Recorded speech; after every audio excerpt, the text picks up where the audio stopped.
Это, к сожалению, тоже имеет место быть. Вот здесь вот, пожалуйста, прошу вот Думка ответить на этот вопрос тоже. Талах делеп, нике окуп берет, түнү менен что хочет, то делает, а потом талах и до свидания. Это прям узаконенная ночная проституция. Бир түнкү нике деген шариятта бул жок. Убактылуу нике деген деле шариятта жок. Биздин диний башкармадагы бардык структурадагы имамдар, медреседеги мударистер мындай нерсенин бардыгы билишет. Буга уруксатты беришпейт. Урматтуу Москва шаарындагы мекендештер, Умбем клиникасы төмөнкү кызматтарды сунуштайбыз. Педиатр, гинекология, стоматология, неврология, хирургия, кардиология, лор, УЗИ жана башка. Андан тышкары массаж жана бардык лабораториялык анализдер. Толук маалымат +7925 103 2277. Биздин дарек Москва шаары, метро Нахимовский проспект, Сивашская 7, корпус 2. Сиздин ден соолугуңуз биздин камкордук. Ата-энелер Жапаровтан бир нерсени өтүндү. Кант диабети менен жабыркаган балдардын ата-энелери Садыр Жапаровтан инсулин жеткирүү көйгөйүн чечип берүүнү суранышты. Алардын айтымында азыр инсулин аналогдорунун ордуна толук изилденбеген биоаналог биосимилярларды беришүүдө. Ал эми Кыргыз фармация ишканасы мындай каражаттар Кыргызстанга эч качан киргизилбегенин, бардык препараттар талаптарга жооп берерин айтууда. Мына мондай килейген жорлор жүрүт. Мына чап-чакын турат. Бияктан болсо билбей өлүптүр. Ичип атат. Кимне кашкыр жегенби, не жеген? Билбей өлүп жатат. Сиякты жорлор кокодон турат, жайнап.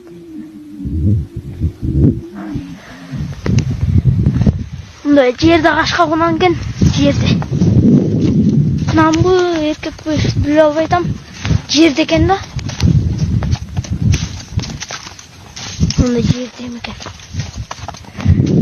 Жорлор каякта жүрүшөт.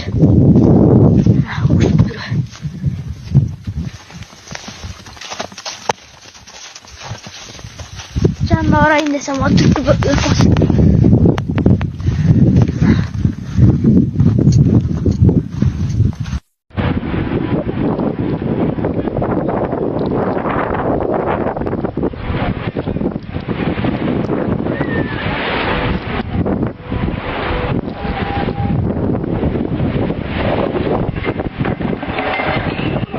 Отчет катары чыгаруудам. $7300 чогулду туугандар. Мен сиздерге сөз түрдө 30 декабрь 2024 жылга отчет беремин. Махабат, сен эмаңың не деп чыгат? Сен өзүң озек айтып келсең, 0554 00 70 84 эмбак номери Махабат бу деп чыгат. Ушундай кайрымдуулугуңуздардан токтотпоңуздар, аябай чоң бир жардам кылдыңыздар бунусунда.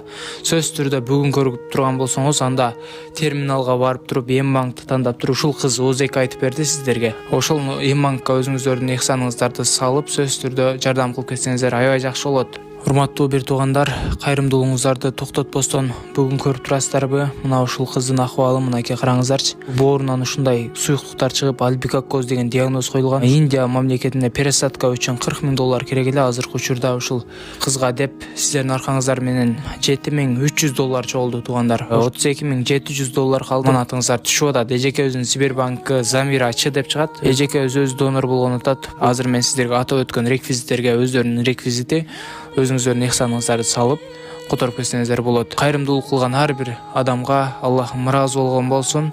Ошол атайын барып, зерикпестен барып терминалга өзүнүн Эмбанк приложениясы аркылуу которгон жана ошондой Сбербанктан чет өлкөдө которгон мекендештерибизге Аллахым ыраазы болсун, эки дүйнө бактылуу болуңуздар.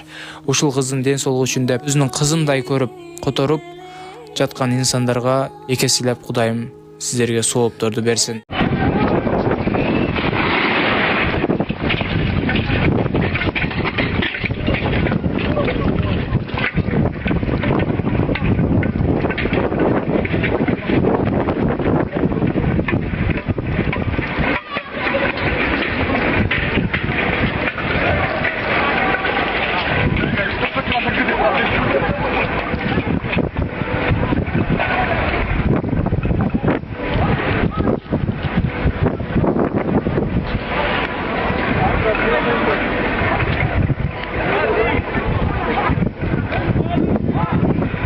Көкжар полный көчүп түшүп атат.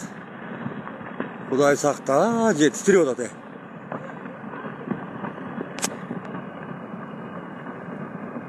Көкжар полный эле көчүп баштады. Охо, Кудай.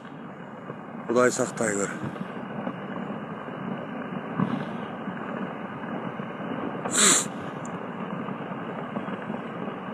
Охо. Бир чети жакшы эле болуп атат бунун көчүп түшүп калганы. Орасага, ёп.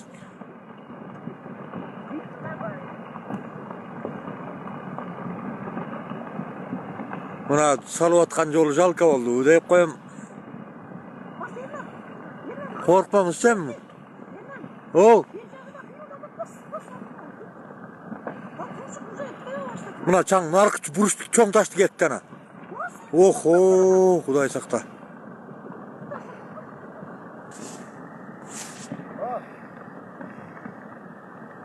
Шундай да болот экен, а? Баары түшүп калганы жакшы болот эле.